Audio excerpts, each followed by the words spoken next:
눈밑 꺼짐과 이제 다크서클은 이제 두 가지가 같이 혼재하기도 하고 각각 존재하기도 하는데, 사실은 이제 치료법과 이제 개선을 위한 방법들이 다르기 때문에 정확하게 이제 진단을 하는 게 중요하긴 합니다. 첫 번째가 이제 눈밑 꺼짐 같은 경우인데, 눈밑 꺼짐은 사실은 이제 눈 둘레에 이제 우리가 뼈가 없어요. 여기는 잘 아시지만 안구가 있는 부위라서 뼈가 없기 때문에 이 눈 밑 아래에 이제 경막이 조금씩 시간의 흐름에 따라서 이렇게 좀 약해지게 됩니다. 그래서 이 경막이 약해지면서 이 지지해주던 이제 지지대가 없어지는 거기 때문에 이 눈 밑에 이제 피부도 얇아지고 지방층이 아래로 내려가는 현상으로 인해서 정말 여기에 이제 우리가 말하는 이제 꺼짐이 생기는 경우라서, 꺼지게 되면은 이제 우리가 조명을 항상 전면에서 받고 있는 게 아니기 때문에 위에서 조명이 왔을 때 그림자가 지는 거죠. 눈밑 고랑 때문에. 그래서 눈밑 꺼짐 자체는 그 자체가 얇아지면서 이제 혈관도 투영해 보이고 그늘이 지면서 그림자가 지기 때문에 거의 뭐 두세 개 요소 때문에 더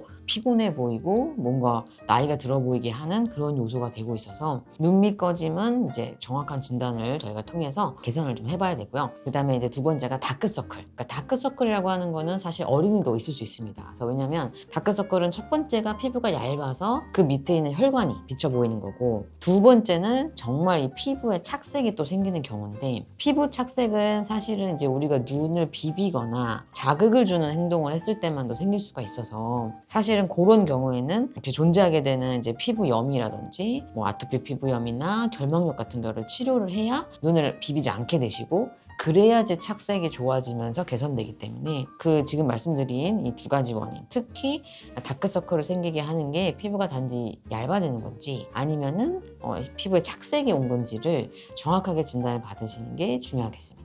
왜냐면 이제 나이가 들면서 피부 조직뿐만 아니고 사실은 이제 뭐 근막층부터 다 약간 헐거워져요. 그래서 슬픈 얘기죠. 이 피부 조직이 다 좀 타이트닝이 되는 게 아니고 헐거워지다 보니까 지지대가 없는 거는 다 이제 중력 방향으로 내려오게 되는 거거든요. 그래서 조금씩은 눈밑에 이제 우리가 고랑이 생기고 그러면서 눈밑 꺼짐이 생기는 거는 이제 30대, 40대 이후에 생기게 되고, 근데 그 전부터 나는 피부도 너무 얇고 눈도 아토피가 있어서 너무 가려워서 계속 알러지 때문에 비볐다 한다면 피부 착색까지 생기니까 아주 복합적인 결과로 이제 눈밑에 이제 다크서클이 이제 고랑이 심해지게 되는 거죠. 말씀드린 대로 원인에 따른 치료를 하게 되는데, 눈밑 다크서클은 이제 피부가 얇아지는 경우이기 때문에 사실 저희가 얇아지는 걸 막기 위한 이제 영양 성분, 그리고 이제 보습 성분들을 채워주면은 그런 부분들은 많이 좋아집니다. 그래서 대표적으로는 아까 이제 리쥬란 이제 중에서 라인업 중에서 리쥬란 아이 제품이 있어서 리쥬란의 그런 보습과 영양 성분을 눈 밑에다가 직접적으로 해주면서